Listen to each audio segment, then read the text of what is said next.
Hello guys, എന്തൊക്കെയുണ്ട് എല്ലാവരുടെയും വിശേഷം? ഇന്നൊരു കുട്ടി വ്ളോഗാണ് കേട്ടോ. ഞാൻ ഇതുവരെ ചാനലിൽ അങ്ങനെ വ്ളോഗും കാര്യങ്ങളൊന്നും പോസ്റ്റ് ചെയ്തിട്ടില്ല. പക്ഷെ പാസ്റ്റ് 2 ഡേയ്സ് ആയിട്ട് മൂഡൊന്നും അത്ര അങ്ങോട്ട് ശരിയല്ലായിരുന്നു. അപ്പോൾ ഞാനൊന്ന് ഡീക്ലട്ടർ ചെയ്ത് എല്ലാം ഒന്ന് സെറ്റ് ആക്കാമെന്ന് വിചാരിച്ചു. അപ്പോൾ ഞാനിതൊന്ന് റെക്കോർഡ് ചെയ്ത് നിങ്ങൾക്കൂടെ കാണിച്ചു തരാമെന്ന് വിചാരിച്ചിട്ടാണ് ഈ വീഡിയോ ചെയ്തത്. എനിക്ക് ഈ മൂഡ് ഔട്ടൊക്കെ വരുന്ന സമയത്ത് ഞാൻ മെയിനായിട്ട് ചെയ്യുന്ന ഒരു പരിപാടി എന്താണെന്ന് വെച്ചാൽ ക്ലീനിങ് ആണ്. മൊത്തത്തിലൊന്ന് ക്ലീൻ ചെയ്ത് എല്ലാം ഒന്ന് അടുക്കി പെറുക്കി വെക്കുക. അങ്ങനെയൊക്കെ ചെയ്യുമ്പോൾ എനിക്ക് ഭയങ്കരമായിട്ടൊരു ആശ്വാസം കിട്ടണ പോലെ തോന്നലുണ്ട്. ഇപ്പൊ നിങ്ങൾ ഈ കാണുന്നത് നമ്മുടെ റൂമിന്റെ വിൻഡോ ആയിരുന്നു കേട്ടോ. അവിടെയായിരുന്നു എന്റെ ഒട്ടുമിക്ക ക്രാഫ്റ്റ് സപ്ലൈസ് ഞാൻ വെച്ചിട്ടുണ്ടായിരുന്നത്. അപ്പൊ ഞാൻ വിചാരിച്ചു അവിടെയൊക്കെ ഒന്ന് ക്ലീൻ ചെയ്ത് ക്രാഫ്റ്റ് സപ്ലൈസ് ഒക്കെ ഈ ഒരു ഓർഗനൈസറിലേക്ക് മാറ്റിയിട്ട് അവിടെ മൊത്തം ഒന്ന് ക്ലീൻ ചെയ്ത് വിൻഡോ ഒന്ന് ക്ലിയർ ആക്കാന്ന് വിചാരിച്ചു. അപ്പൊ കുറെ ലൈറ്റും വരുമ്പോൾ നമുക്ക് നല്ലൊരു ആശ്വാസം തോന്നുമല്ലോ. എന്നിട്ട് ആ വിൻഡോ സ്പേസിലൊക്കെ എന്റെ കയ്യിലുള്ള ഇൻഡോർ പ്ലാന്റ്സ് ഒക്കെ വെക്കാന്നാണ് എന്റെ പ്ലാന്. ഇവിടെ നമുക്ക് ഒട്ടുമിക്ക ഗ്രോസറി ഷോപ്പിലും ഇതുപോലെ കുറെ പ്ലാന്റ്സ് ഒക്കെ വാങ്ങിക്കാൻ കിട്ടും കേട്ടോ. ഇൻഡോർ പ്ലാന്റ്സും ഔട്ട്ഡോർ പ്ലാന്റ്സും ഒക്കെ ഉണ്ടാവും. ഞാനിപ്പോൾ ഔട്ട്ഡോർ പ്ലാന്റ്സ് അധികം അങ്ങോട്ട് വാങ്ങിക്കാറില്ല. കാരണം മുന്നേ ഞാൻ യുകെയിൽ വന്ന സമയത്ത് 1 ഇയർ ആയിട്ടോ യുകെയിൽ വന്നിട്ട്. ആ സമയത്ത് എൻ്റെ അടുത്ത് കുറച്ച് ഔട്ട്ഡോർ പ്ലാന്റ്സ് ഒക്കെ ഉണ്ടായിരുന്നു. അത് പക്ഷേ വിന്റർ ഒക്കെ ആയ സമയത്ത് മൊത്തത്തിൽ നശിച്ചു പോയിട്ടോ. അതിൽ സ്ട്രോബെറി പ്ലാന്റ് ഒക്കെ ഉണ്ടായിരുന്നു. അതിൽ സ്ട്രോബെറി ഒക്കെ കഴിച്ചിട്ടുണ്ടായിരുന്നു കഴിഞ്ഞ ഈദിന്റെ ഒക്കെ സമയത്ത്. അതുപോലെ വേറെയും 2-3 പ്ലാന്റ്സ് ഒക്കെ ഉണ്ടായിരുന്നു. പക്ഷേ വിന്റർ ആയപ്പോൾ മൊത്തത്തിൽ നശിച്ചു പോയി. അതിന്റെ ശേഷമാണ് ഇങ്ങനെ ഇൻഡോർ ആയിട്ട് കുറെ പ്ലാന്റ്സ് വെക്കുന്ന ശീലം തുടങ്ങിയത്. വീടിന്റെ മുക്കിലും മൂലയിലൊക്കെ ഞാൻ ഇങ്ങനെ ചെടി വെക്കുമായിരുന്നു. എനിക്ക് മാത്രമല്ല ഹസ്ബൻഡിനും ഇതേപോലെ തന്നെയാണ് കേട്ടോ. ഞങ്ങൾക്ക് രണ്ടുപേർക്കും ഇങ്ങനെ കുറേ ഗ്രീൻസ് കാണുന്നത് ഇഷ്ടമാണ്. അപ്പൊ അതുകൊണ്ട് തന്നെ നമ്മൾ ആർട്ടിഫിഷ്യൽ പ്ലാന്റ്സ് ആയിട്ടും നോർമൽ പ്ലാന്റ്സ് ഒക്കെ ആയിട്ട് കുറെ പ്ലാന്റ്സ് വാങ്ങിയിട്ട് ഇങ്ങനെ വെക്കും. ലാസ്റ്റ് ഷോപ്പിങ്ങിൽ വാങ്ങിയതാണ് ഈ ഒരു ഓർക്കിഡ് പ്ലാന്റും. ഇതെന്തോ ഒരു വെറൈറ്റി ടൈപ്പ് ഓഫ് ലില്ലി ആണെന്ന് തോന്നുന്നു. രണ്ടും നല്ല ഭംഗിയുണ്ട്. പിങ്ക് ഫ്ലവർ ഒക്കെ ആയപ്പോൾ എനിക്ക് ഭയങ്കരമായിട്ട് ഇഷ്ടപ്പെട്ടു കേട്ടോ.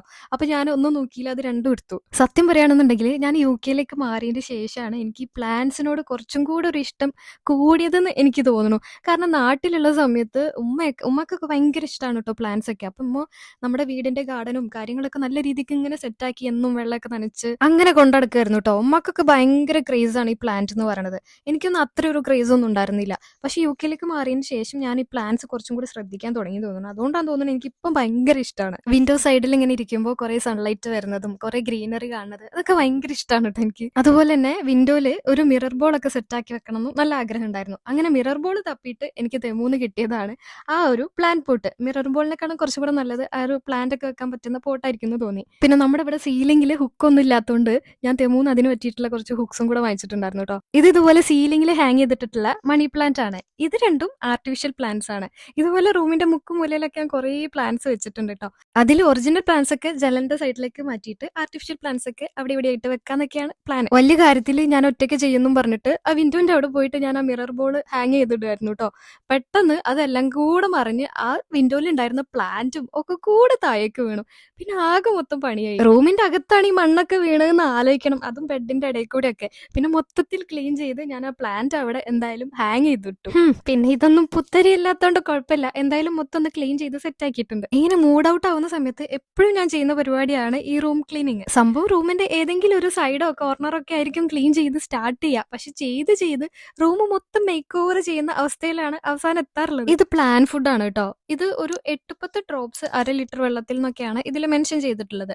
അപ്പൊ ഞാനിങ്ങനെ ചെടിക്ക് വെള്ളം നനയ്ക്കുന്ന സമയത്ത് 1/2 ലിറ്റർ വെള്ളമൊക്കെ എടുത്തിട്ട് അതിൽ ഏകദേശം ഒരു ഇതുപോലെ 8-10 ഡ്രോപ്സ് ഇട്ടിട്ട് ചെടികൾക്ക് അടിച്ചു കൊടുക്കുകയാണ് ചെയ്യാറുള്ളത്. അങ്ങനെ എപ്പോഴും ഒന്നും പ്ലാന്റിന് വെള്ളം അടിച്ചു കൊടുക്കാറൊന്നുമില്ല കേട്ടോ. ഞാൻ ആഴ്ചയിൽ ഒരു തവണ അങ്ങനെയൊക്കെ അടിക്കാറുള്ളൂ. ഇൻഡോർ പ്ലാന്റ്സ് ആയതുകൊണ്ട് തന്നെ ഇതിന് ഒരുപാട് വെള്ളത്തിന്റെ ഒന്നും ആവശ്യം ഉണ്ടാവില്ല. പക്ഷെ ഈ കാര്യം എനിക്ക് ആദ്യം ഒന്നും അറിയുന്നുണ്ടായിരുന്നില്ല കേട്ടോ. ഞാൻ എന്നിട്ട് എന്നും ഇങ്ങനെ വെള്ളമൊക്കെ നനച്ചു കൊടുക്കുമായിരുന്നു. ആക്ച്വലി അതിന്റെ ആവശ്യമില്ല എന്നാണ് ഞാൻ ഗൂഗിളൊക്കെ നോക്കിയപ്പോൾ എനിക്ക് മനസ്സിലായത്. ആഴ്ചയിൽ 1-2 തവണയൊക്കെ ഒന്ന് വെള്ളം അടിച്ചു കൊടുത്താൽ മതി. അല്ലെങ്കിൽ അതിന്റെ സോയില് ടോപ്പ് സോയിൽ നമ്മൾ നോക്കുന്ന സമയത്ത് ഭയങ്കര ഡ്രൈ ആയിട്ടിരിക്കുന്നുണ്ടെങ്കിൽ ആ സമയത്തും ഒന്ന് വെള്ളം അടിച്ചു കൊടുക്കുക. അല്ലാതെ എല്ലാ സമയത്തും നമ്മളിങ്ങനെ വെള്ളമൊന്നും നനച്ചു കൊടുക്കേണ്ട ആവശ്യമില്ല എന്നാണ് എനിക്ക് മനസ്സിലായത് കേട്ടോ. ഇതിനെക്കുറിച്ച് ആധികാരികമായിട്ട് അറിവുള്ള ആൾക്കാർ ആരെങ്കിലും ഉണ്ടെന്നുണ്ടെങ്കിൽ ഒന്ന് കമന്റ് ചെയ്യണം കേട്ടോ. കാരണം ഞാൻ ഈ പ്ലാന്റിങ്ങിനെ കുറിച്ചൊക്കെ പഠിച്ചു വരുന്നേ ഉള്ളൂ. എന്റെ കയ്യിൽ ഇപ്പോൾ പ്ലാന്റ്സ് ആയിട്ട് മെയിൻ ആയിട്ടുള്ളത് പീസ് ലില്ലി, പിന്നെ ആന്തൂറിയം, പിന്നെ ഇപ്പോൾ വാങ്ങിച്ച 2 പ്ലാന്റ്സും, പിന്നെ ഒരു സ്നേക്ക് പ്ലാന്റ് പോലത്തെ ഒരു പ്ലാന്റും. സ്നേക്ക് പ്ലാന്റിന്റെ വെറൈറ്റി ആണെന്ന് തോന്നുന്നു, കറക്റ്റ് പേര് എനിക്കറിയില്ല. ഇപ്പൊ പ്ലാന്റ്സ് ഒക്കെ അടുക്കി പെറുക്കി എല്ലാം സെറ്റ് ആക്കി വെച്ചിട്ടോ. ഇപ്പൊ വിൻഡോയിലേക്ക് നോക്കുമ്പോൾ തന്നെ നല്ല ഭംഗിയുണ്ട് കേട്ടോ. ആദ്യം വിൻഡോയിൽ മൊത്തം നമ്മുടെ ക്രാഫ്റ്റ് സപ്ലൈസ് ആയിരുന്നല്ലോ. ആ സമയത്ത് എനിക്ക് ആ വിൻഡോയിലേക്ക് സത്യം പറഞ്ഞാൽ നോക്കാനേ തോന്നൂലായിരുന്നു. അങ്ങനെ ആ കൂടി ആ ജഗ പോകാക്കി വെച്ചിട്ടുണ്ടായിരുന്നു. പിന്നെ നമ്മുടെ വിൻഡോ കർട്ടൻ ബ്ലാക്ക് കർട്ടൻ ആയിരുന്നു കേട്ടോ. അപ്പൊ ഞാൻ കുറേ ആയി വിചാരിക്കുന്നു ഈ ബ്ലാക്ക് കർട്ടൻ ഒന്ന് മാറ്റിയിട്ട് വൈറ്റ് കർട്ടൻ ആക്കണമെന്ന്. അപ്പൊ കുറച്ചും കൂടെ കുറേ വെളിച്ച റൂമിലേക്ക് കയറുമല്ലോ. അങ്ങനെ ഞാൻ തെമൂന്ന് ഒരു വൈറ്റ് കർട്ടൻ വാങ്ങിച്ചിട്ടുണ്ടായിരുന്നു കേട്ടോ. ഭയങ്കര ട്രാൻസ്പാരന്റ് ആയിട്ടുള്ള കർട്ടൻ അല്ല, ഒരു ട്രാൻസ്ലൂസന്റ് പോലത്തെ ഒരു കർട്ടൻ. ഇനിയും ഞാൻ അവിടുത്തെ ചെടിയൊക്കെ താഴത്തിട്ട് നശിപ്പിക്കുമെന്ന് വിചാരിച്ചിട്ട് എന്റെ അസിസ്റ്റന്റ് ആണ് കർട്ടന്റെ പരിപാടികളൊക്കെ ചെയ്തത് ട്ടോ. ഇന്ന് ആക്ച്വലി നമുക്ക് നമ്മുടെ ഒരു ഫ്രണ്ടിനെ എയർപോർട്ടിൽ കൊണ്ടുവിടാനുണ്ടായിരുന്നു ട്ടോ. അപ്പൊ അതിന് പോവാൻ നേരത്താണ് ഞാൻ ഈ കർട്ടന്റെ പരിപാടിയൊക്കെ ചെയ്തുകൊണ്ടിരിക്കുന്നത്. ഈ പ്ലാന്റിന്റെയും കർട്ടന്റെയും കാര്യങ്ങള്. അപ്പൊ ഇനിയും ഞാൻ അവിടെ പ്ലാന്റ് ഒക്കെ തട്ടി മറിച്ചിട്ടിട്ടുണ്ടെങ്കിൽ നമുക്ക് ലേറ്റ് ആവും എന്ന് വിചാരിച്ചിട്ട് ഇർഫൊക്കെ പറഞ്ഞു കർട്ടനൊക്കെ ഞാൻ സെറ്റ് ആയിക്കോളാം എന്ന് പറഞ്ഞിട്ട് എൻ്റെ അടുത്തുനിന്ന് കർട്ടനൊക്കെ വാങ്ങിച്ചിട്ട് ആള് സെറ്റ് ആക്കിട്ടോ. ആ പ്ലാന്റ് പോട്ട് മറിഞ്ഞു വീണതുകൊണ്ട് ബെഡ്ഷീറ്റിൽ മൊത്തം മണ്ണായിട്ടുണ്ടായിരുന്നു കേട്ടോ. അപ്പൊ ഞാൻ അതൊക്കെ മാറ്റിയിട്ട് പുതിയൊരു ബെഡ്ഷീറ്റ് ഒക്കെ ഇട്ടു. ഇപ്പൊ മൊത്തം ആ കർട്ടനും ബെഡ്ഷീറ്റൊക്കെ മാറിയപ്പോൾ നല്ല രസമുണ്ടായിരുന്നു കാണാൻ. എനിക്ക് റൂം എപ്പോഴും ഇങ്ങനെ വൈറ്റ് കളറിൽ ഇരിക്കുന്നതാണ് ഇഷ്ടം. വൈറ്റ് അല്ല, ഒരു ലൈറ്റ് കളറിൽ ബെഡ്ഷീറ്റ് ആയാലും കർട്ടൻസ് ആയാലും ഒക്കെ ലൈറ്റ് കളറിൽ ഇരിക്കുന്നതാണ് ഇഷ്ടം. റൂമൊക്കെ ഏകദേശം ക്ലീൻ ആയപ്പോൾ ഞങ്ങൾ വേഗം തന്നെ റെഡി ആയിട്ട് പോവാൻ വേണ്ടിയിട്ട് ഇറങ്ങിട്ടോ. എന്റെ കയ്യിലിപ്പോൾ ഇരിക്കുന്നത് എന്താന്ന് മനസ്സിലായോ? നിങ്ങൾക്ക് തരാൻ വേണ്ടിയിട്ടുള്ള നമ്മുടെ ജേണൽ സപ്ലൈസ് ഗിവ് അവേന്റെ ഗിഫ്റ്റ്സ് ആണ് കേട്ടോ. അപ്പൊ ഇതിപ്പോ എന്റെ കയ്യിൽ UK-ലാണ് ഉള്ളത്. അത് നാട്ടിലേക്ക് എത്തിക്കണല്ലോ. അപ്പൊ നമ്മുടെ ഈ ഫ്രണ്ടിന്റെ കയ്യിലാണ് ഇത് കൊടുത്തു വിടുന്നത്. ഡ്രീം സ്റ്റോർ കണ്ണൂർ എന്ന് പറഞ്ഞിട്ടുള്ള ഒരു പേജുമായിട്ട് കൊളാബ് ചെയ്തിട്ടാണ് നമ്മൾ ഈ ഗിവ് അവേ നടത്തിയിട്ടുണ്ടായിരുന്നത്. അപ്പൊ ആ പേജ് ഇതുവരെ ചെക്ക്ഔട്ട് ചെയ്ത് നോക്കാത്തവര് ഒന്ന് ചെക്ക്ഔട്ട് ചെയ്ത് നോക്കുക. നല്ല അടിപൊളി കുറെ ജേണൽ സപ്ലൈസ് അവരുടെ കയ്യിലുണ്ട്. ഈ ഗിഫ്റ്റ്സ് ഒക്കെ ഓൾറെഡി നല്ല അടിപൊളിയായി പാക്ക് ചെയ്തിട്ടാണ് എനിക്ക് അയച്ചു തന്നിട്ടുണ്ടായിരുന്നത്. അതുകൊണ്ട് എനിക്ക് വലിയ പണിയൊന്നും ഉണ്ടായിരുന്നില്ല.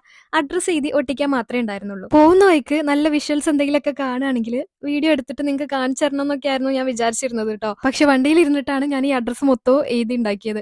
അതുകൊണ്ട് തന്നെ കുറെ വീഡിയോസ് ഒന്നും എനിക്ക് എടുക്കാൻ പറ്റിയില്ല. പെട്ടെന്ന് കണ്ടാൽ ഇതൊരു ഒറിജിനൽ ഫ്ലൈറ്റ് എന്ന് തോന്നൂലേ? ഇത് ആക്ച്വലി എനിക്ക് തോന്നുന്നു അവരെന്തോ ഒരു മോഡൽ പോലെ സെറ്റാക്കി വെച്ചതാണ്. കുറെ മൃഗങ്ങളെ പിക്ചറൊക്കെ അതിന്റെ മേലെ ഒട്ടിച്ചിട്ടൊക്കെ ഉണ്ട്. ഇത് ഹീത്രോ എന്ന് പറഞ്ഞിട്ടുള്ള ഒരു എയർപോർട്ടാണ് കേട്ടോ. നമ്മുടെ യുകെയിൽ നിന്നല്ല, ഇന്റർനാഷണലി തന്നെ വൺ ഓഫ് ദ ബിസിയസ്റ്റ് ആയിട്ടുള്ള എയർപോർട്ടാണ്. റഫ്ലി ഓരോ 45 സെക്കൻഡ്സ് കൂടുമ്പോഴും ഇവിടെ ഒന്നെങ്കിൽ ഒരു ഫ്ലൈറ്റ് ലാൻഡ് ചെയ്യുക അല്ലെങ്കിൽ ഇവിടുന്ന് ടേക്ക് ഓഫ് ചെയ്യാറുണ്ടെന്നാണ് പറയാറുള്ളത്. അത്രയും ബിസിയാണ്. അതും 2 റൺവേ മാത്രമാണ് ഈ എയർപോർട്ടിനുള്ളത്. ഫ്രണ്ടിന് അവിടെ ഡ്രോപ്പ് ഓഫ് ചെയ്തിട്ട് നമ്മൾ വേഗം അവിടെ നിന്ന് പോന്നു കേട്ടോ. അവിടെ കുറേ നേരമൊന്നും നിൽക്കാൻ നമുക്ക് പറ്റില്ല. നമ്മൾ തിരിച്ചു പോകുന്ന സമയത്ത് സ്കൈ ഒക്കെ കണ്ടിട്ട് ഞാനിങ്ങനെ എൻജോയ് ചെയ്ത് വീഡിയോ ഒക്കെ എടുത്തോണ്ടിരിക്കുകയാണ് കേട്ടോ. അപ്പോഴാണ് ഇർഫൊക്കെ പറയണത് ആ വണ്ടിന്റെ നമ്പർ ഒന്ന് നോക്ക്, KGF എന്ന്. വല്ല കന്നഡക്കാരായിരിക്കും ആ വണ്ടി ഓടിക്കണം എന്നൊക്കെ പറഞ്ഞിട്ട് നമ്മൾ ഇരിക്കുകയായിരുന്നു. Actually sky was very pretty ട്ടോ. എനിക്കിങ്ങനെ സ്കൈ ഇങ്ങനെ സൺസെറ്റ് സമയത്തും സൺറൈസ് സമയത്തൊക്കെ സ്കൈ ഒക്കെ ഇങ്ങനെ കാണുന്നത് എനിക്ക് ഭയങ്കര ഇഷ്ടമാണ് കേട്ടോ. നോമ്പായതുകൊണ്ട് തന്നെ നമ്മൾ അധിക നേരമൊന്നും എവിടെ നിൽക്കാണ്ട് നേരെ വീട്ടിലേക്ക് പോരുകയാണ് ചെയ്തത്. വീട്ടിലെത്തണ മുന്നേ തന്നെ ബാങ്കൊക്കെ കൊടുക്കുന്നുള്ളതുകൊണ്ട് നമ്മുടെ ഈത്തപ്പഴം വെള്ളമൊക്കെ വണ്ടിയിൽ കരുതിയിട്ടാണ് പോയിട്ടുണ്ടായിരുന്നത്. അങ്ങനെ വണ്ടിയിൽ നിന്ന് നോമ്പൊക്കെ തുറന്നു. അപ്പൊ ഇത്രയേ ഉള്ളൂ ഇന്നത്തെ കുട്ടി വ്ളോഗ്. വേറൊരു വീഡിയോ ആയിട്ട് കാണാം കേട്ടോ.